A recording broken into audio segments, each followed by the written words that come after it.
Good morning. Good morning. Let me find my page. Welcome. I'm coming to you from live from Say Their Name Square. Let me know. I think the audio should sound good. Maybe I need to turn it up a little bit more. Okay. And we are going to be. I think we should be able to finish "Freedom is a Constant Struggle" by Angela White Davis. We left off on page 118. We should be able to finish. Before I get into reading, I'm gonna start every live like this. That when it was announced that the task force findings were complete, that the task force had finished their investigation, Jay Hanley said it was his goal, it was his plan to have those findings be released by the end of June. We are now sitting at July 2nd. We're now sitting at July 2nd. So every day should be where are the findings? When are the findings going to be released? Every day should be why ain't the findings released yet? Where's the press conference talking about the findings? Where's the transparency you so openly talk about? So we're going to be continue reading. We're on page 118. My fault. Chapter 9. I'll make sure I get everything right. Chapter 9 is called. We're reading chapter 9 called Political Activism and Protests from the 1960s to the age of Obama. Okay. Let's see. And the context in which I'm about to read is she's speaking about how it wasn't no one person for the Montgomery bus boycotts. It was a collective group of women who should get the credit for that. It was a collective group of women who started that movement and participated in that movement for the most part. These are the people whom we have to thank for imagining a different universe and making it possible for us to inhabit this present. There was Claudette Colvin, who has a wonderful book, Twice Toward Justice. All of you should read it, because Claudia Colvin refused to move to the back of the bus before Rosa Parks' action. Claudette Colvin was also arrested before. You see, we think individualistically, and we assume that only heroic individuals can make history. This is why we like to focus on Dr. Martin Luther King, who was a great man, but in my opinion, his greatness resided precisely in the fact that he learned from a collective movement. He transformed in his relationship with that movement. He did not see himself as a single individual who was going to bring freedom to the oppressed masses. Then, of course, there was the bombing of the 16th Street Baptist Church. I think that the larger symbolic meaning of the deaths of Carol Robertson, Cynthia Wesley, Addie Mae Collins, and Denise McNair, who were killed that Sunday morning in Birmingham, Alabama, has to do with the snuffing out of lives of black girls, who thus never had an opportunity to grow into women committed to the struggle for freedom. And it's interesting because some months before they were killed, there were the children's marches. During the children's marches in Birmingham, children who stood up to the police, who stood up to the firemen with their high-powered water hoses and their dogs, were responsible for some of the most dramatic moments of the entire campaign. Children were committed to justice. All of this gets erased when you obsessively focus on single individuals. So let me return again to this theme of the Black Freedom Movement, the Civil Rights Movement. The freedom movement was expansive. It was about transforming the entire country. It was not simply about acquiring civil rights within a framework that itself would not change. There has been an attempt to co-opt that movement for purposes of creating a historical memory that fits into the smaller frame of civil rights. And I'm not suggesting, of course, that civil rights are not important. There are still many significant civil rights movements in the 21st century. The struggle for immigrant rights is the civil rights struggle. The struggle to defend the rights of prisoners is a civil rights struggle. The struggle for marriage equality with respect to LGBT communities is a civil rights struggle. But freedom is still more expansive than civil rights. And in the 60s, there were some of us who insisted that it was not simply a question of acquiring the formal rights to fully participate in a society, but rather it was about the whole. Wait for this.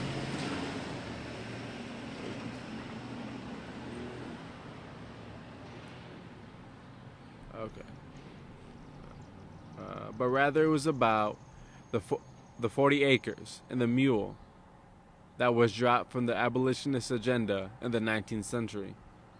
It was about economic freedom. It was about substantive freedoms. It was about free education. It was about free health care, affordable housing. These are issues that should have been on the abolitionist agenda in the 19th century. And here we are in the 21st century. And we still can't say that we have affordable housing and health care. And education has thoroughly become a comedy. It has been so thoroughly my fault that many people don't even know how to understand the very process of acquiring knowledge because it is subordinated to the future capacity to make money.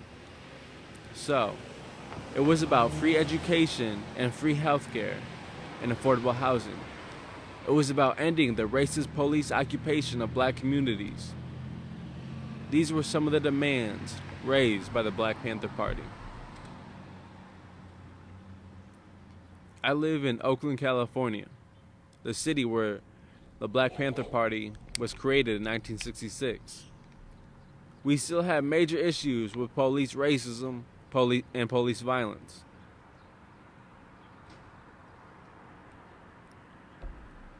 I spoke not long ago at an event in celebration of the 17th birthday of a young man who had been recently killed near one of the high schools by the police.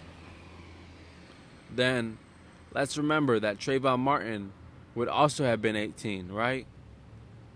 How many of you are familiar with the 10-point program of the Black Panther Party? I find it so interesting that certain moments in the history of the black freedom struggle can be very easily incorporated into a larger narrative of the struggle for democracy in this country. And then there are others that get completely ignored. I don't think that there is a single person in this country who doesn't know the name of Dr. Martin Luther King.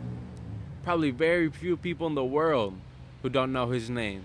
And that's wonderful.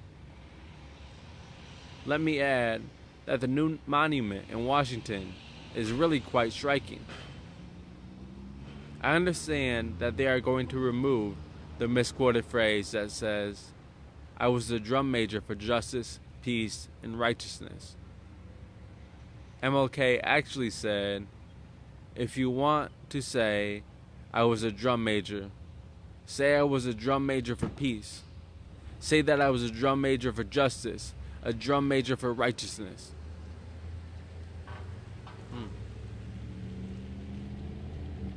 Yet the monument is actually quite striking. On this Martin Luther King Day, the day of Obama's second inauguration, I happened to be in Washington, D.C., attending the Peace Inaugural Ball organized by Andy Shala with Mos Def and sweet honey in the rock. When the ball was over, a small group of us decided to visit the monument. I didn't realize I would be so moved by this monument, but it was quite amazing to witness. It was quite amazing to witness it at 2:30 in the morning when no one else was there. We were able to walk along the wall and read the various quotations inscribed into the wall. It made me feel that we have indeed come a long way, but at the same time, we have regressed so much. So how do you address that contradiction of progress and regression at the very same time? My fault. I mentioned this because there's a reason why most people never have the opportunity to look at the Black Panther Party 10-point program, because those points are still very much on the agenda today. Those aspects of the struggle that are incorporated into the official narrative of American democracy are aspects that can be considered to have achieved their own closure. So black people have civil rights. It's no longer necessary to struggle for civil rights. Thus, the struggle for freedom can be regulated to the past. But of course, this is true.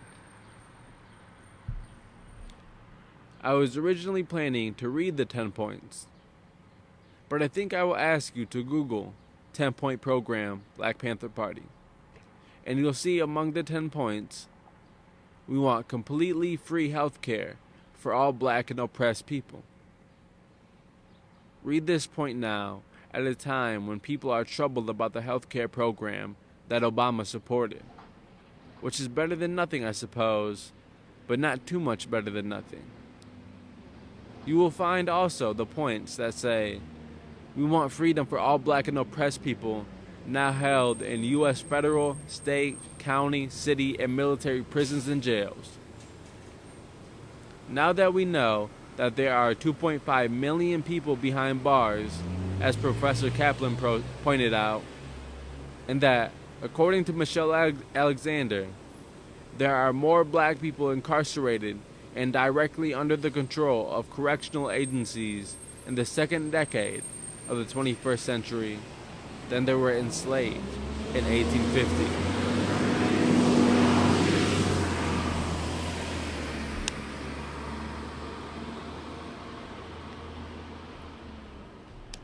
Social protests from the 60s to the present.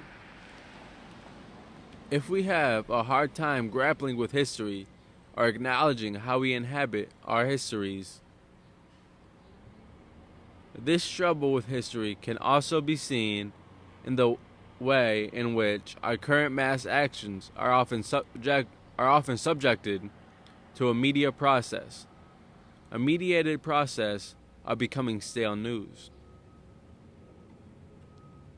So that something that happened as recently as a year ago, the Occupy movement, gets pushed to the back of our historical memory. That movement erupted with such force and in the context that made connections with events in Egypt and events in Tanzania, and then in the fight back, of public workers in Wisconsin.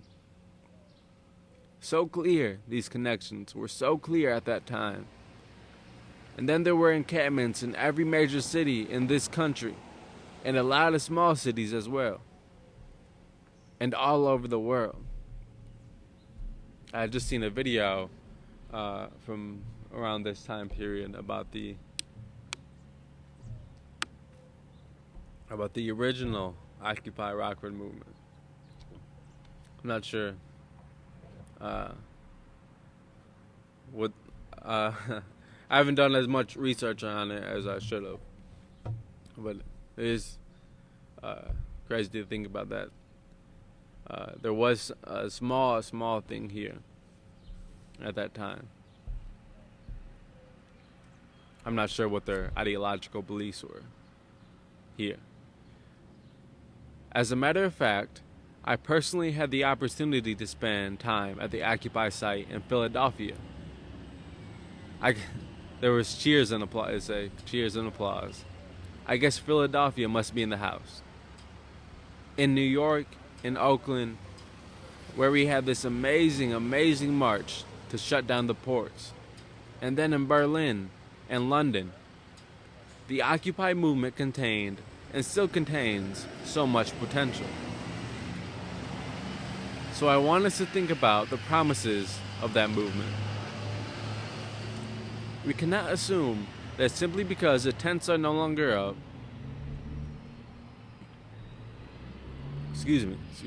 we cannot assume that simply because the tents are no longer up, although they remain in a few places, doesn't mean the struggle of the 99% has been dismantled. Didn't we learn a great deal during that short period of time? The Occupy movement made it possible for us to talk about capitalism in an open, public way, in a way that had not been possible since the 1930s. And so I think we need to celebrate this new possibility and recognize that we still inhabit a political space created by the Occupy movement. We shouldn't take the position that now that the tents are gone, nothing is left. There's a great deal left. There's a great deal of activism around evictions especially.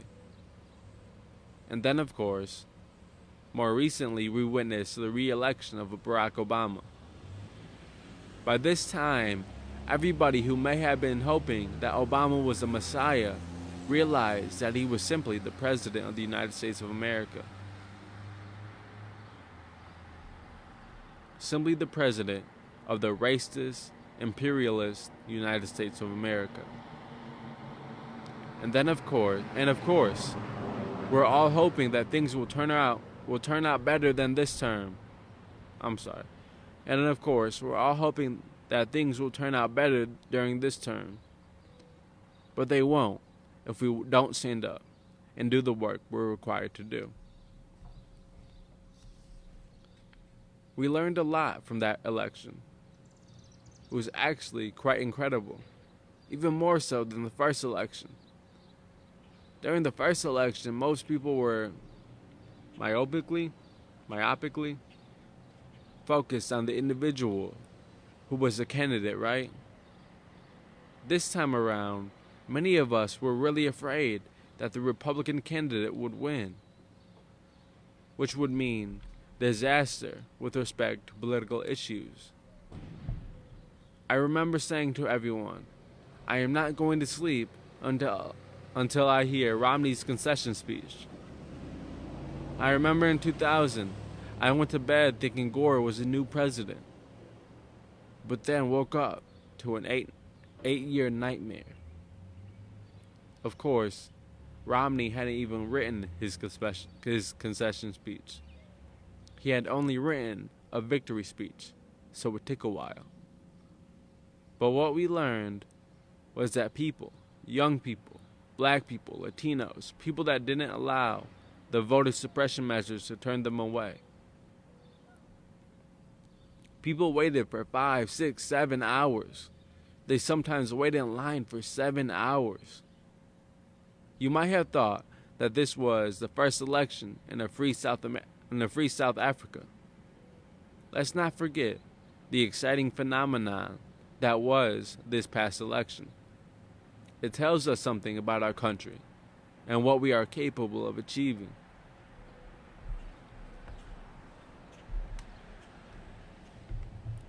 Now let's talk about the gender gap.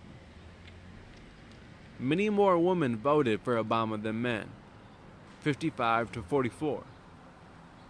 But among black women, 96% voted for Obama, compared to 87% of black men. Of Latinas, 76% compared to 65% of Latinos. But as I was saying earlier, what do we do about the fact that a majority of white men voted for Romney? That is scary. It's really scary. It tells us something about the persistence of racism, too. But at the same time, we learn that white men no longer have exclusive control over the national agenda.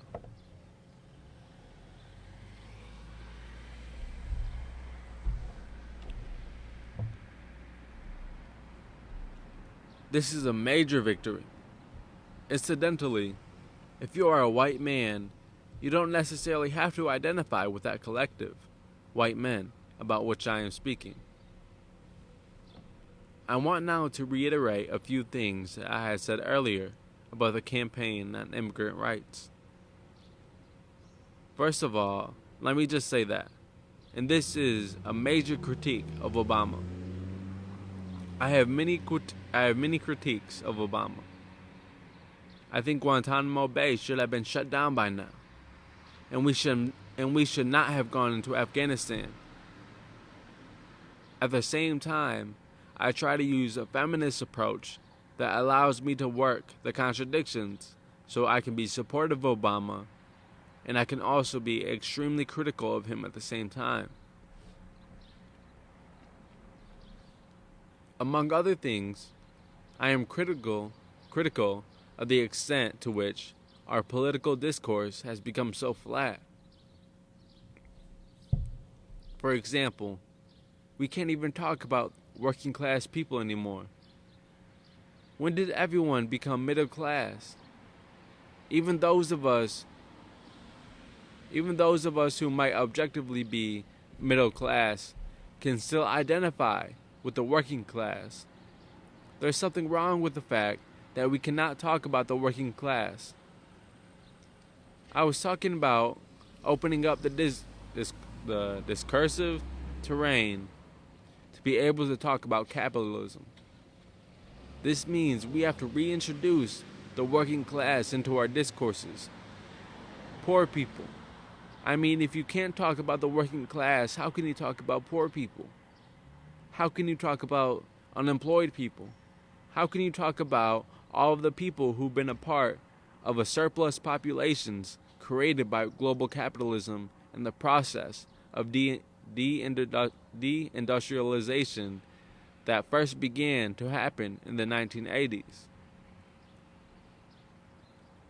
So we also have to talk about immigrant rights, because immigrant rights are very much linked to the process of globalization.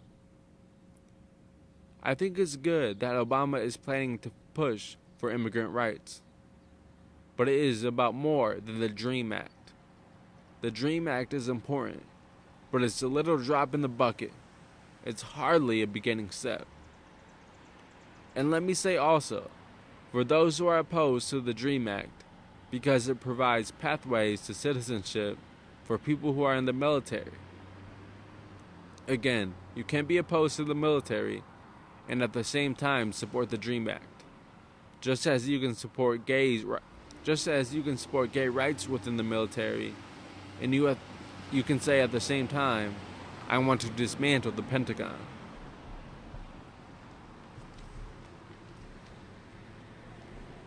And also, the activism around LGBT issues, and again, not only around marriage equality. I don't know why everything begins to focus around marriage equality. You know, it may be that marriage equality is important as a civil rights issue, but we need to go further than simply applying heteronormative standards to all people who identify as members of the LGBT community. As a matter of fact, what was so exciting about the gay rights movement... Okay, we back. Okay. Sorry. Got some technical issues. Okay.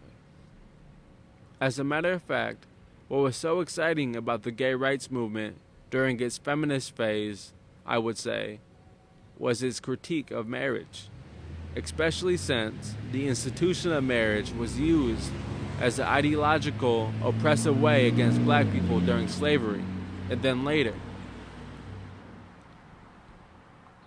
You remember when Bush argued that people need is to get married? What? What? I don't remember that. I never heard that. I gotta look into that. I don't remember that. I don't remember. You remember when Bush argued that what people need is to get married? Poor black people.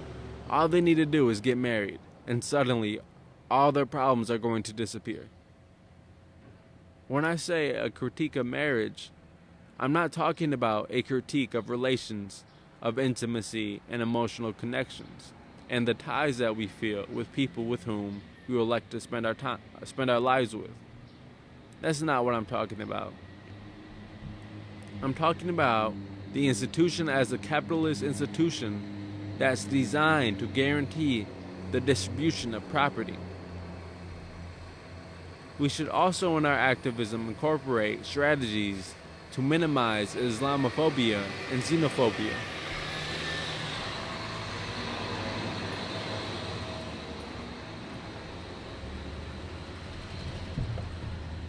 Defend Muslims who are seriously under attack because of efforts to equate Islam and terrorism.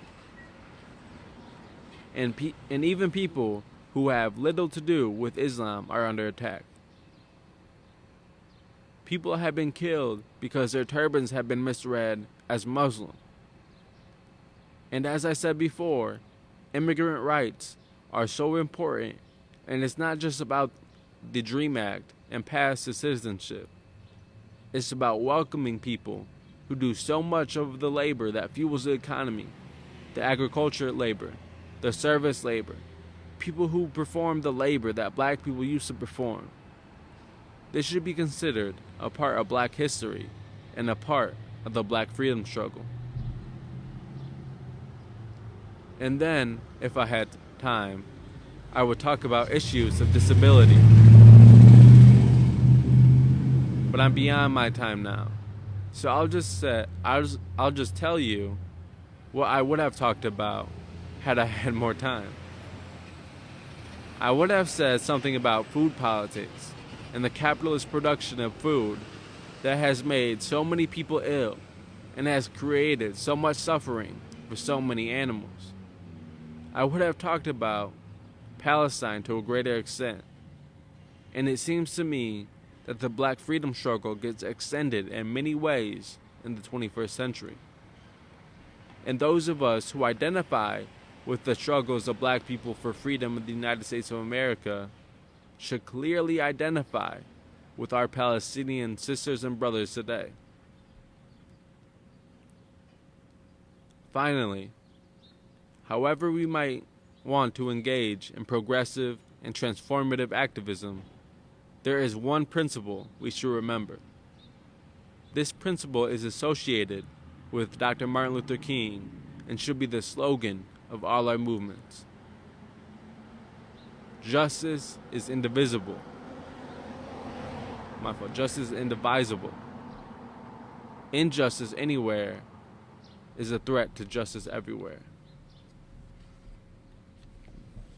Okay. That is the conclusion of chapter 9. Okay. I'm not going to be able to say that. I have no idea how to say that. And the next chapter is chapter 10, called Transnational Solidarities. And this is a speech at I have no idea what all these accents on these words, how to pronounce it. But at a university in Istanbul, Turkey. Okay, so these names are going to be tough. These names are going to be... How would you say... No.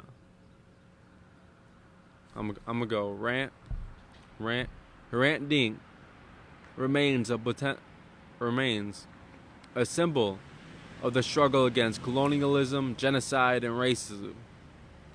Those who assume that it was possible to eradicate his dream of justice, peace, and equality must now know that by striking him down, countless countless Hrant Dinks were created. As people all over the world exclaim, "I am Hrant Dink," we know that his struggle for justice and equality lives on. Ongoing efforts to create a popular intellectual environment within which to explore the contemporary impact of the Armenian genocide are central, I think, to the global resistance to racism, genocide, and settler colonialism. The spirit of Dink lives on and grows stronger and stronger. I am very pleased that I have been accorded the opportunity to join a very long list of distinguished speakers who have paid tribute to Hrant Dink. And I can say I'm a little intimidated by the prospect as well. I know that those of you who have made it a regular practice to attend these lectures have had the opportunity to hear Rhonda Roy, and Naomi Klein. Is it Noam Chomsky? Oh my goodness. I apologize for getting these names incorrect. Loic Wakant. So I hope to live up to your expectations. Let me also say that I am very pleased that the commemoration of the life and the work of Hrant Dink has provided me with an occasion for my very first visit to Turkey. It's hard to believe that it has taken so many decades for me to actually visit this country, since I have dreamed of Istanbul since I was very young, and especially since I learned about the formative influence of Turkish geographies, politics, and intellectual life, and this very university on a formative influence and close friend, James Baldwin. I can also share with you that as a very young activist, and as I grow older, it seems I grow younger as well in my memories and thoughts. I remember reading and feeling inspired by the words of Nazim Hikmet.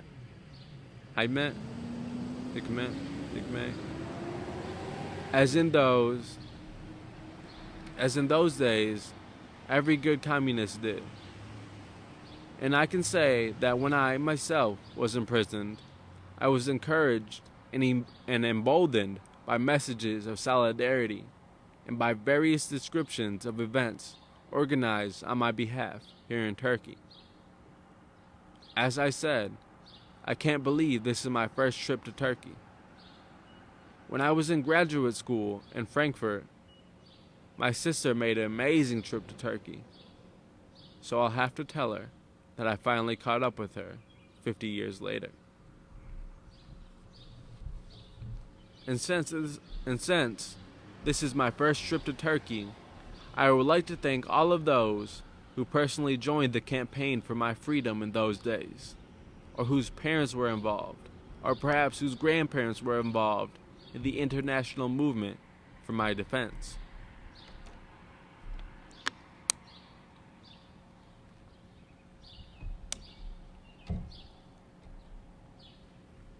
I think far more important than the fact that I was on the FBI's 10 most wanted list, which draws applause these days, it tells you what happened if you live long enough.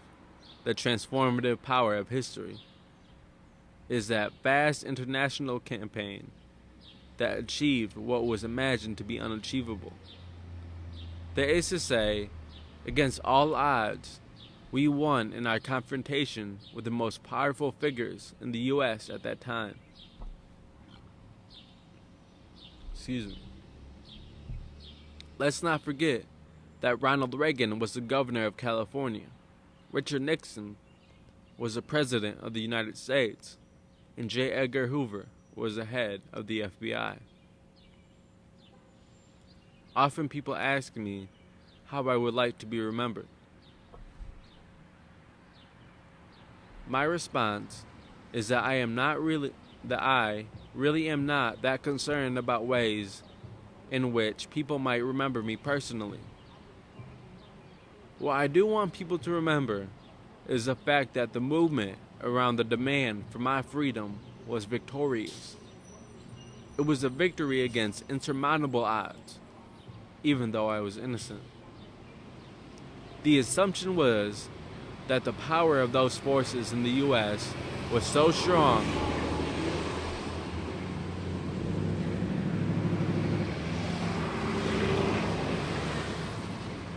The assumption was that the power of those forces in the U.S. was so strong that I would either end up in the gas chamber or that I would spend the rest of my life behind bars. Thanks to the movement, I am here with you today. My relationship with Turkey has been shaped by other movements of solidarity. More recently, I attempted to contribute to solidarity efforts supporting those who challenged the F-type prisons here in Turkey, including prisoners who joined death fasts. And I've also been active in efforts to generate solidarity around Abdullah Öcalan and other political prisoners such as Pinar Selek, I think so. Given that my historical relationships with this country have been shaped by circumstances of international solidarity, I have entitled my talk, Transnational Solidarities, Resisting Racism, Genocide, and Settler Colonialism. For the purpose of evoking possible futures, potential circuits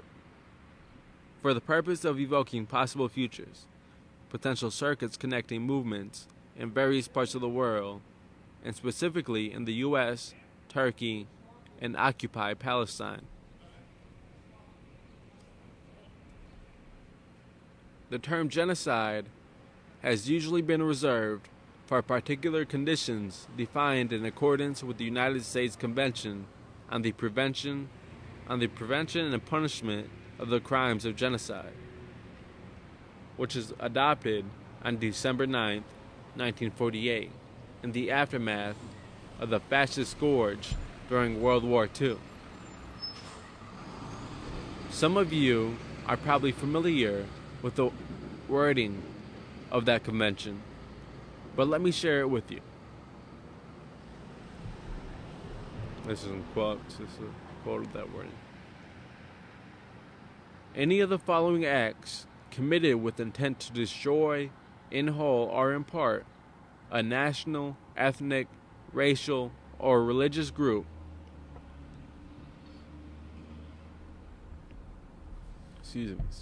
or religious group as such, killing members of the group, causing serious bodily or mental harm to members of the group, deliberately inflicting on the group's conditions of life calculated to bring about its physical destruction in whole or in part, imposing measures intended to prevent births within the group, and forcibly transferring children of the group to another group. This convention was passed in 1948, but it was not ratified by the U.S. until 1987, almost 40 years later. However, just 3 years after the passage of the convention, a petition was submitted to the United States. A petition was submitted to the United Nations by the Civil Rights Congress of the U.S., charging genocide with respect to black people in the U.S. The petition was signed by luminaries such as W.E.B. Du Bois, who at the time was under attack by the government. It was submitted to the UN in New York by Paul Robeson, and it was submitted in Paris by civil rights attorney William L. Patterson. Patterson was, at the time, the head of the Civil Rights Congress. He was a black member of the Communist Party and a prominent attorney who had defended the Scottsboro Nine. His passport was taken away when he returned. This was during the era in which communists and those who were accused of being communists were seriously under attack. In the introduction of this petition, one can read the following words. Out of the inhuman black ghettos of American cities, out of the cotton plantations of the South, comes a record of mass slayings on the basis of race, of lives deliberately warped and distorted by the willful creation of conditions making for premature death, poverty, and disease. It is a record that calls aloud for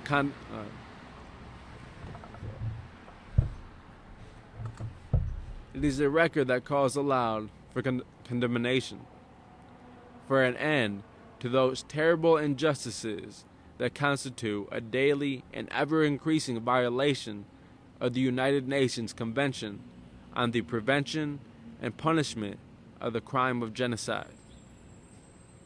The introduction continues. We maintain, therefore, that the oppressed African citizens of the United States, segregated, discriminated against, and the long target of violence, suffer from genocide as a result of the consistent, conscious, unified policies at every branch of the government. Then they go on to point out that they will submit evidence proving, in accordance with the convention, the killing of members of the group. They point to police killings. This, in 1951, killings by gangs, by the Klan, and other racist groups. They point out that the evidence concerns thousands of people who have been beaten to death on chain gangs in the back rooms of sheriff's office and in the cells of county jails and precinct police stations. My phone, let me start this over. Okay. They point out that the evidence concerns thousands of people who have been beaten to death on chain gangs and in the back room of sheriff's offices and in the cells of county jails and precinct police stations and on city streets, who have been framed and murdered by sham legal forms and by a legal bureaucracy. They also point out that a significant number of black people were killed allegedly for a failure to say sir to a white person, or to tip their hats, or to move aside. I mentioned this historic petition against genocide because such a charge could also have been launched at that time, based on the mass slaughters of Armenians, the death marches, the theft of children, and the attempt to assimilate them into dominant culture. I had the opportunity to read this morning the very moving memoir, My Grandmother, an Armenian Turkish memoir by, I have no idea. Fethi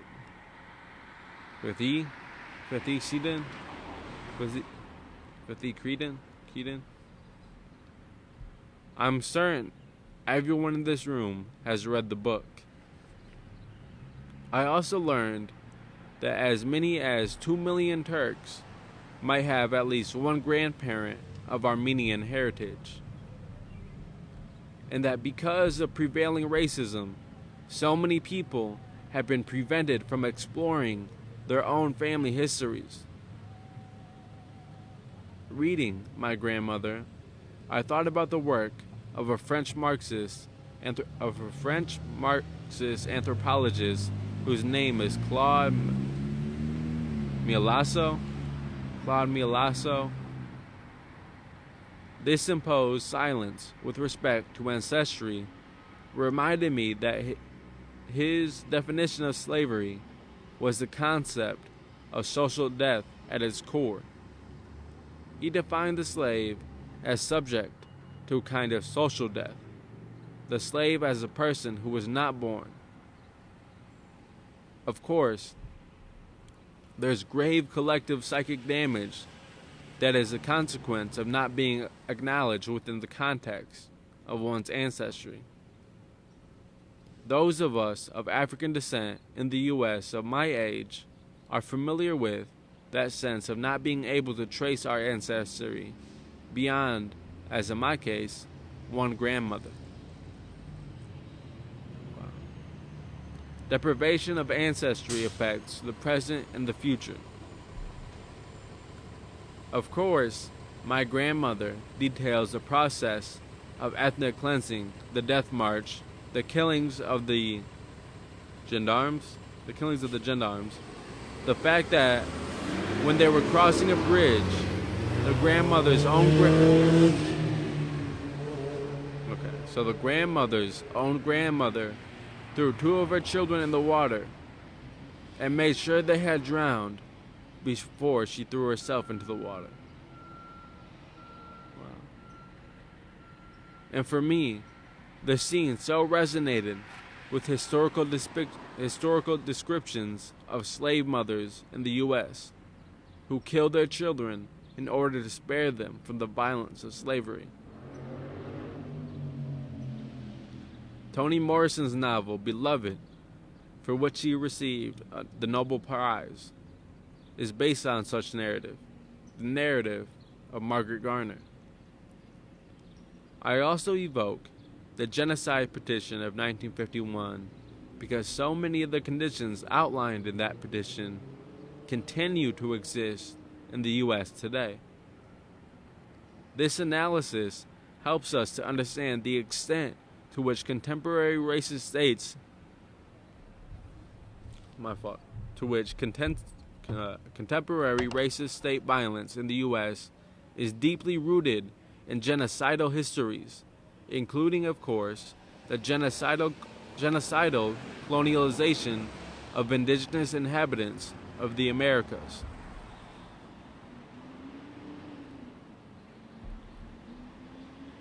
A recent book by historian Craig Wilder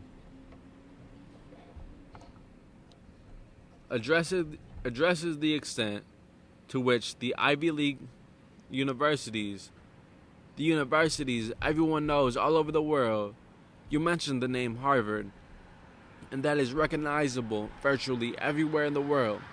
Harvard, Yale, Princeton, etc., were founded and are deeply implicated in the institution of slavery. But, and in my mind, this may be the most important aspect of his research. Excuse me. He discovers that he cannot tell the story of slavery and U.S. higher education without also simultaneously telling the story of the genocidal colonialization of Native Americans. I think it's important to pay attention to the larger methodological implications of such an approach. Our histories never unfold in isolation. We cannot truly tell what we consider to be our own histories without knowing the other stories. And often we discover that those... Oh shit, it's a spider. It's a spider. Oh, damn. That's crazy. Damn. There's so many spiders out here. There's so many spiders. It's the one thing I wouldn't have expected. I wouldn't have expected so many spiders. What are we on? I think we're on day 271. I think so. 271 or 272. And the amount of spiders that's been here has been nuts. I mean, that's kind of hard. We are outside. Kind of just gotta Okay, my fault. My fault. My fault. Okay. This is the admi- okay. Learn Your Sister's Stories by Black feminist sociologist Jaquie Alexander. This is a dialectal process that requires us to constantly retell our stories, to revise them and retell them and relaunch them. We can thus not pretend that we do not know about the conjectures of race and class and ethnicity and nationality and sexuality and ability. I cannot prescribe how Turkish people, I've learned in the days since I've been here. Actually, this is only my 2.5 day here, that it might be better to refer to people who live in Turkey. I cannot prescribe how you come to the grips with the imperial past of this country. But I do know, because I have learned this from Hrant Dink, from I have no idea how to say this name. But again, it's Fatih, Keaton, and others, that it has to be possible to speak freely. It has to be possible to engage in free speech. The ethnic cleansing process, including the so-called population exchanges at the end of the Ottoman Empire that inflicted incalculable forms of violence on so many populations, Greeks and Syrians, and of course Armenians, have to be acknowledged in the historical record. But the popular conversations about these events and about the histories of the Kurdish people in this space have to occur before any real transformation can be imagined, much less rendered possible. I tell you that in the United States, we are at such a disadvantage because we do not know how to talk about the genocide inflicted on indigenous people. We do not know how to talk about slavery. Otherwise, it would not have been assumed that simply because of the election of one black man to the presidency, we would leap forward into a post-racial era. We do not acknowledge that we all live on colonized land.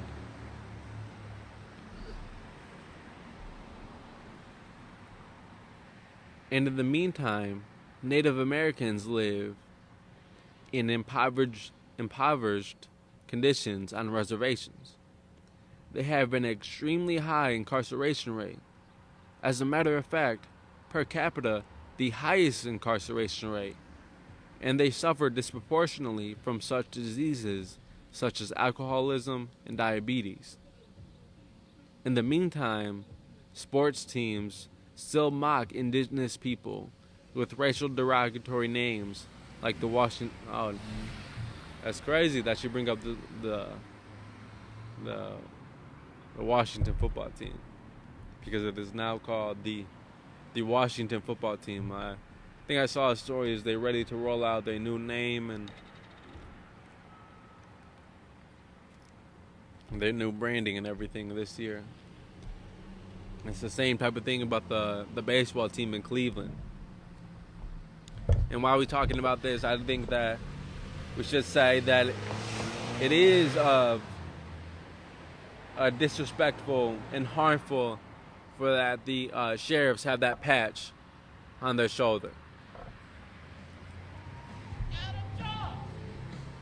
Race is white, bro. Not gonna let them. Okay. We do not know how to talk about slavery, except perhaps within a framework of victim and victimizer, one that continues to polarize and implicate. But I can say that increasingly young activists are learning how to acknowledge the intersections of these stories, the ways in which these stories are crosshatched and overlaid. Therefore, when we attempt to develop an analysis of the persistence of racist violence, largely directed at young black men, of course, we have we have been hearing a great deal over this last period. We cannot forget to contextualize this racist violence. Here in Turkey, you are all aware that this past fall and last summer, in Ferguson, Missouri, all over the country, in New York, in Washington, in Chicago, on the West Coast, and indeed in other parts of the world, people took to the streets collectively, announcing that they absolutely refuse to assent to racist state violence. People took to the streets saying no justice, no peace, no racist police. And people have been saying that contrary to routine police actions. And regardless of the collusion of district attorneys with the police, that black lives do matter. Black lives matter. And we will take to the streets and raise our voices until we can be certain that a change is on the agenda. Social media has been flooded with messages of solidarity from people all over the world in the fall, not only with respects to the failure to indict the police officer who killed Michael Brown in Ferguson, Missouri, but also as a response to the decision of the grand jury in the case of Eric Garner in New York City. These demonstrations, literally all over the world, made it clear that there is a vast potential with respect to the forging of transnational solidarities. What this means, in one sense, is that we may have been given the opportunity to emerge from the individualism within which we are ensconced in this neoliberal era. Neoliberal ideology drives us to focus on individuals ourselves, individual victims, individual perpetrators. But how is it possible to solve the massive problem of the racist state violence by calling upon individual police officers to bear the burden of that history and to assume that by prosecuting them, by exacting our revenge on them, we would have somehow made progress in eradicating racism? If one imagines these vast expressions of solidarity all over the world as being focused only on the fact that individual police officers were not prosecuted, it makes very little sense. I'm not suggesting that individuals should not be held accountable. Every individual who engages in such a violent act of racism, of terror, should be held accountable. But what I am saying is that we have to embrace projects that address the socio-historical conditions that enable these actions. For some time now, I have been involved in efforts to abolish the death penalty and imprisonment as a main modes of punishment. I should say that it is not simply out of empathy with the victims of capital punishment and the victims of prison punishment, who are overwhelmingly people of color. It is because these models,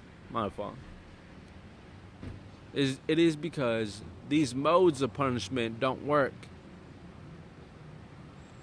These forms of punishment do not work when you consider that the majority of people who are in prison are there because society has failed them, because they've had no access to education or jobs or housing or health care.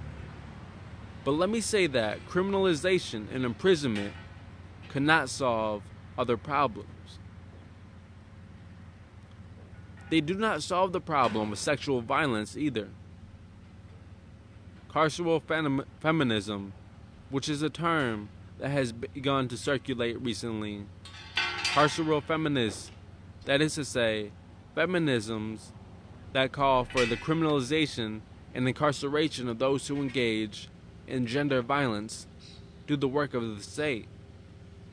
Carceral feminisms do the work of the state as surely as the focus on state violence and repression as a solution of the heteropatriarchy, and as a solution, more specifically, to sexual assault.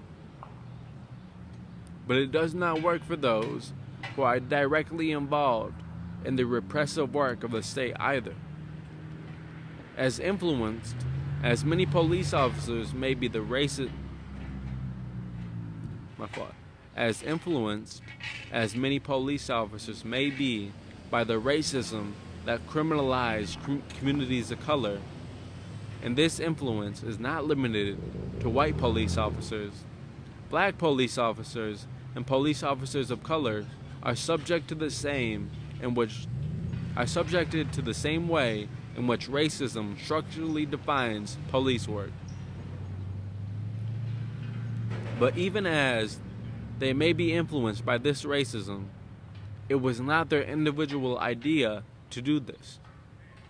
So simply by focusing on the individual as if the individual were an aberration, we inadvertently engage in the process of reproducing the very violence we assume we are contesting. I know. I'm gonna turn this camera over. They're setting up for City Market.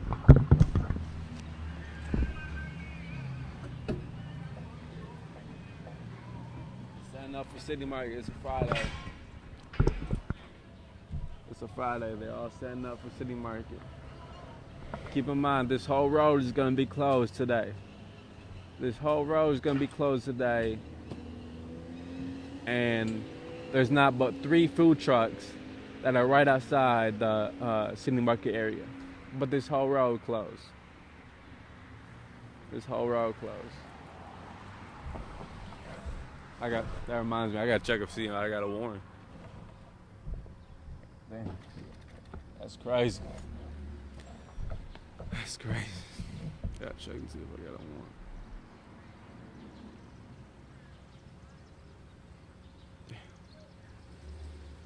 Okay, where were we? Okay, here we go. How do we move beyond? Get set back up again. How do we move beyond this framework of primarily focusing on individual perpetrators? In the case of Michael Brown in Ferguson, Missouri, we quickly learn about the militarization of the police because of the visual images of the military guard, military vehicles, and military weapons.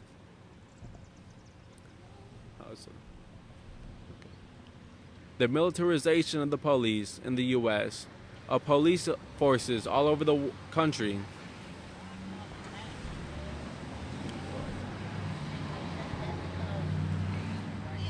Hello. Good morning. My fault. The militarization of the police in the U.S., of police forces all over the country, has been accomplished in part with the aid of the Israeli government, which has been sharing its training with police forces all over the country since the period in the immediate aftermath of 9/11. As a matter of fact, the St. Louis County Police Chief, whose name is Timothy Fitch, in St. Louis, of course, is the setting in which the Ferguson violence took place. Ferguson is a small town in St. Louis County. This chief received counterterrorism training in Israel. County sheriffs and police chiefs all over the country, agents of the FBI, and bomb technicians have been traveling to Israel to get lessons in how to combat terrorism. The point that I'm making is that while racist police violence, particularly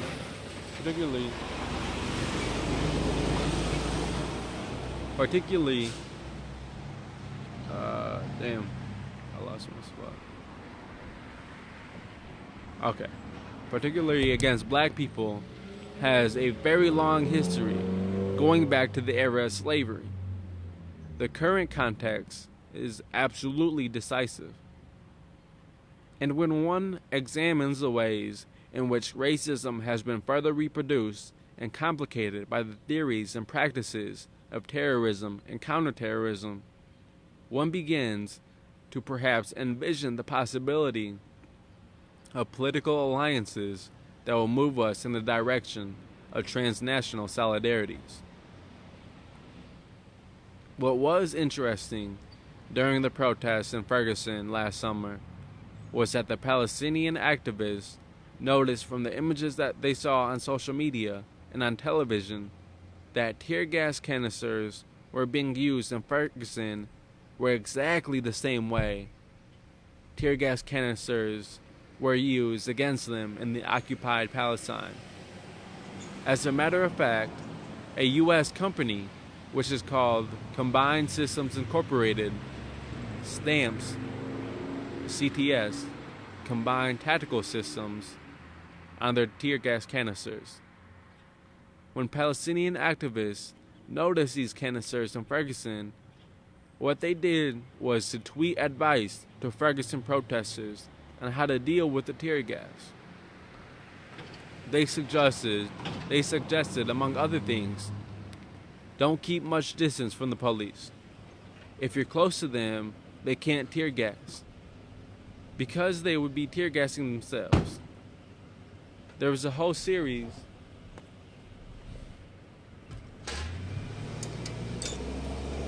You pulled up, you a city worker. I didn't know what you was about to do. Oh, I gotta put a no parade sign up. No, or no parking for the parade. No parking for the parade? I didn't know what you was about to do.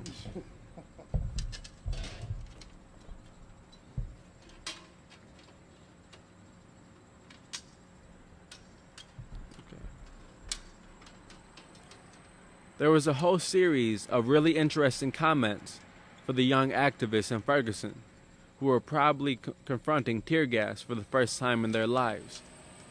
They didn't necessarily have the experience that some of us older activists have with tear gas. I'm trying to suggest that there are connections between the militarization of the police in the U.S., which provides a different context for us to analyze the continuing, ongoing proliferation of racist police violence, and the continuous assault on people in occupied Palestine, the West Bank, and especially in Gaza, given the military violence inflicted on people in Gaza this past summer. I also want to bring into the conversation one of the most well-known political prisoners in the history of the U.S. Her name is Assata Shakur. Assata now lives in Cuba and has lived in Cuba since the 1980s. Not very long ago, she was designated as one of the 10 most dangerous terrorists in the world.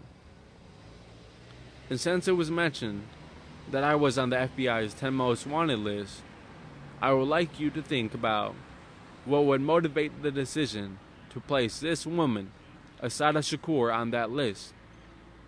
You can read her history.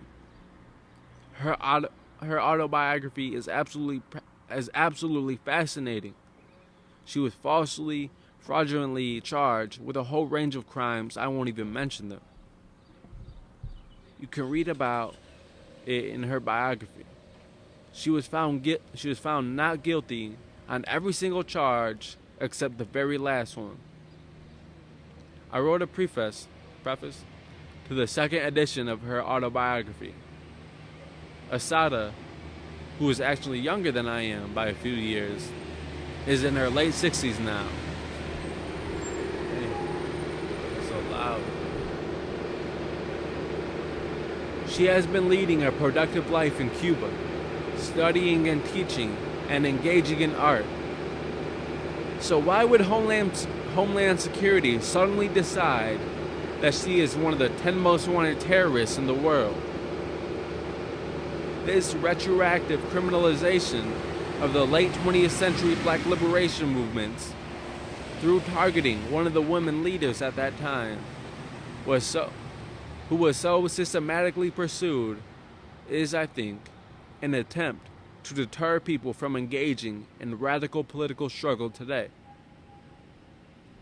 This is why I am always so cautious about the use of the term terrorist. I am cautious knowing that we have endured a history of unacknowledged terror. As someone who grew up in the most segregated city in the South, my very first memories were of bombs exploding across the street from my family's house simply because a black person had purchased a house. We actually knew the identities of Klan people who were let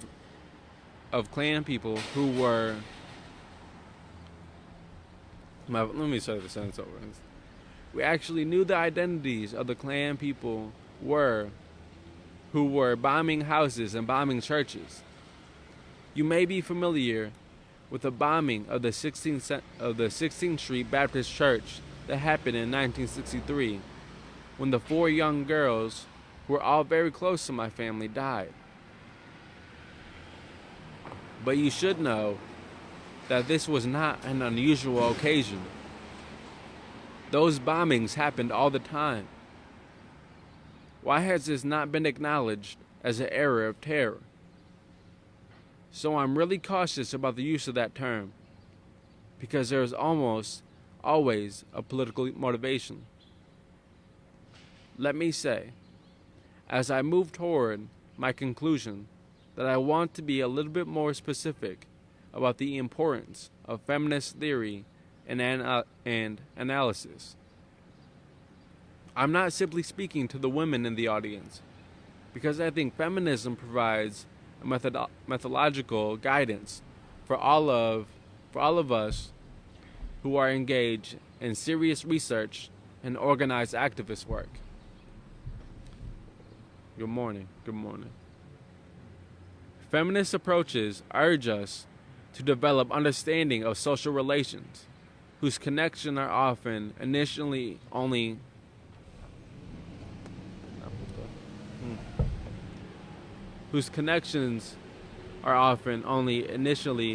continued.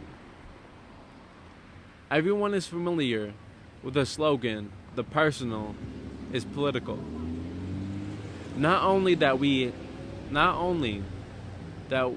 what we experience on a personal level has profound political implications, but that our interior lives, our emotional lives, are very much informed by ideology. We ourselves often do the work of the state in and through our interior lives. What we often assume belongs most intimately to ourselves and to our emotional life has been produced elsewhere and has been recruited to do the work of racism and repression. Some of us have always insisted on making connections in terms of prison work between assaults on women in prison and the larger project of abolishing imprisonment. And this larger project requires us to understand where we figure into the transnational solidarity efforts. This means that we have to examine various dimensions of our lives, from social relations. You too. Have a good one. From social relations, political context, but also our interior lives. It's interesting that in this era of global capitalism, that corporations have learned how to do that. The corporations have learned how to access aspects of our lives that cause us to express our innermost dreams in terms of the capitalist commodities. So we have internalized exchange value in ways that would have been entirely unimaginable to the authors of Capital. But this is a topic of another lecture. What I want to point out is that the mega corporations have clearly grasped the ways in which we often consider to be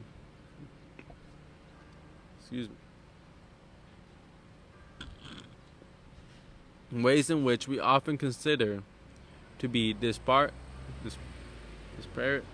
issues are connected.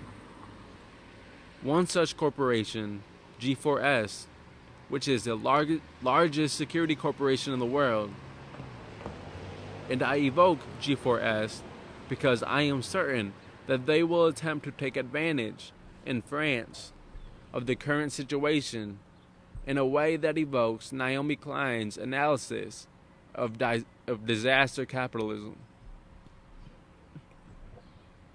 As some of you probably know, G4S, has played such an important role in the Israeli occupation of Palestine, running prisons, being involved in checkpoint technology. It's also been involved in the deaths of undocumented immigrants. The case of Jimmy Mubenga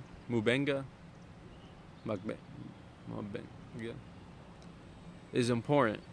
He was killed by G4S guards in Britain in the process of being deported to Angola. G4S operates private prisons in South Africa. G4S is the largest corporate employer in the entire continent of Africa. Wow.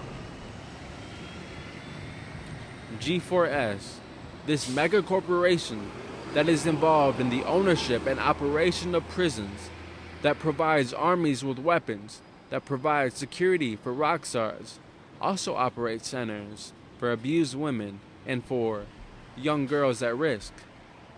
I mention this because it seems that they have grasped the connections in ways that we should have long ago.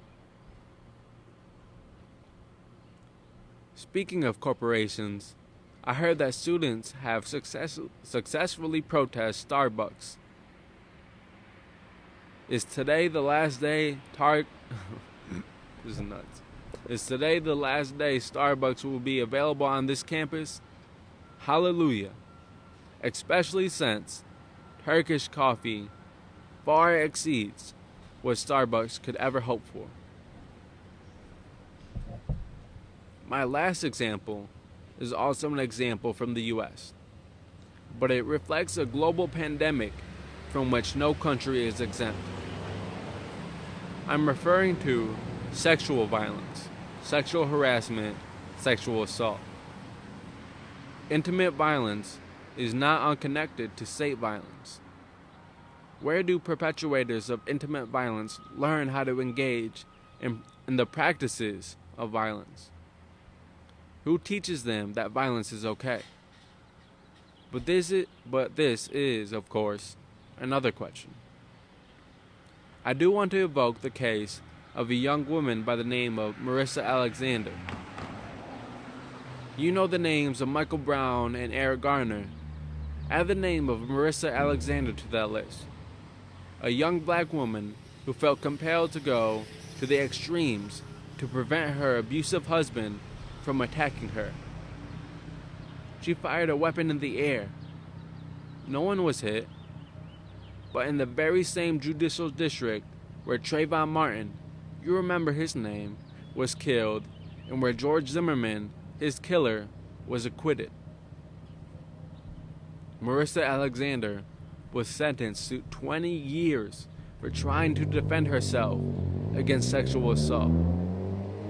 Recently, she faced a possible resentencing to 60 years, and therefore she engaged in a plea bargain, which means that she will be wearing an electronic bracelet for the next period. Racist and sexual violence are practices that are not only tolerated, but explicitly or if not explicitly, then implicitly, encouraged. When these modes of violence are recognized, and they are often hidden and rendered invisible, they are most often the most dramatic examples of structural exclusion and discrimination. I think it would be important to go further developing that analysis, but I am going to conclude by saying that the greatest challenges facing us as we attempt to forge international solidarities and connections across national borders is an understanding of what feminists call intersectionality. Not so much intersectionality of identities, but intersectionality of struggles. Let us not forget the impact of Tahrir Square, and the Occupy movement all over the world. And since we are gathered here in Istanbul, let us not forget the Taksim Gezi Park protesters. Oftentimes people argue that in these more recent movements there were no leaders. There was no manifesto, no agenda, no demands. So therefore the movements failed. But I'd like to point out that Stuart Hall, my fault. But I'd like to point out that Stuart Hall, who died just a little over a year ago, urged us to distinguish between outcome and impact. There's a difference between outcome and impact. Many people assume that because the encampments are gone and nothing tangible was produced, that there was no outcome. But when we think about the impact of these imaginative and innovative actions and these movements where people learned how to be together without the scaffolding of the state, when they learned to solve problems without succumbing to the impulse of calling the police, that should serve as a true inspiration for the work that we will do in the future to build these transnational solidarities. Don't we want to be able to imagine the expansion of freedom and justice in the world as Hrant Dink urged us to do in Turkey, in Palestine, in South Africa, in Germany, in Colombia, in Brazil, in the Philippines, in the US? If this is the case, we will have to do something quite extraordinary. We will have to go to great lengths. We cannot go on as usual. We cannot pivot the center. We cannot be moderate. We will have to be willing to stand up and say no with our combined bodies, our combined collective intellects, and our many bodies.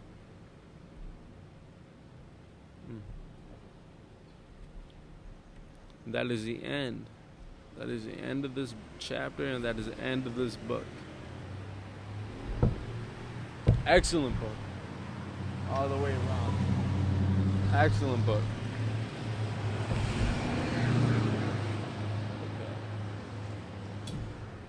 All the way around. An excellent book. Let's see, what are we going to do? I gotta check on these memorials. Okay, so we're going to wrap up this live.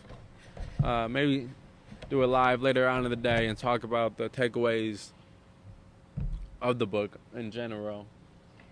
And City Market Friday. They're